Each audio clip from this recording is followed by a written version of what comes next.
En début de mai 2025, j'ai enfin mis des mots sur quelque chose qui me trottait dans la tête depuis des années. Je me suis assis, j'ai ouvert un document et j'ai écrit l'article Le mythe du professeur natif. Je pensais que ça allait parler à certains, mais je n'aurais jamais imaginé ça. Ce n'est pas juste un bon poste, c'est une explosion. En moins de 24 heures, plus de 100 000 impressions. Et maintenant, 404 836 impressions, 266 697 personnes touchées, des milliers de réactions, partages et commentaires, et ça continue. Je suis bouche bée. Eh oui, j'ai dû me pincer pour y croire. Et très vite, j'ai compris une chose. Je ne surfe pas seulement sur une vague, c'est moi qui l'ai déclenchée. Alors, je ne me suis pas arrêté là.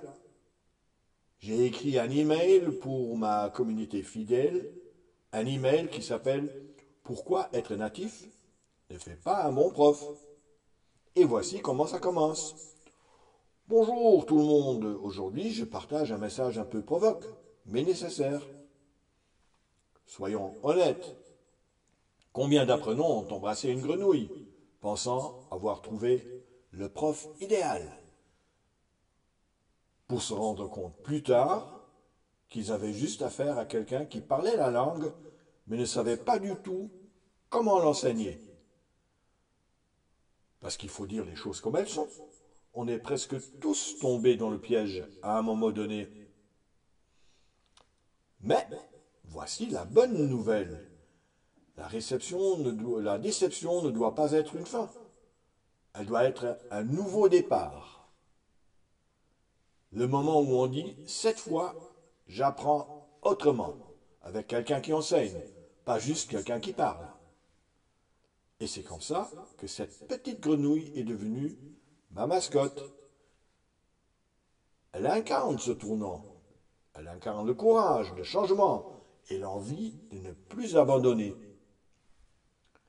Mais aujourd'hui, elle a besoin de quelque chose d'essentiel. Un nom. Alors, j'ai encore besoin de votre aide. Comment devrait-on l'appeler? Balancez vos idées en commentaire et en message privé. Je partagerai les meilleures suggestions dans un prochain post. Je continue de lire vos commentaires magnifiques. Je prépare le prochain article. Et oui, ce n'est que le début. Merci pour ton soutien et pour avoir transformé une simple petite publication en un vrai mouvement. À très vite, Jean-Paul.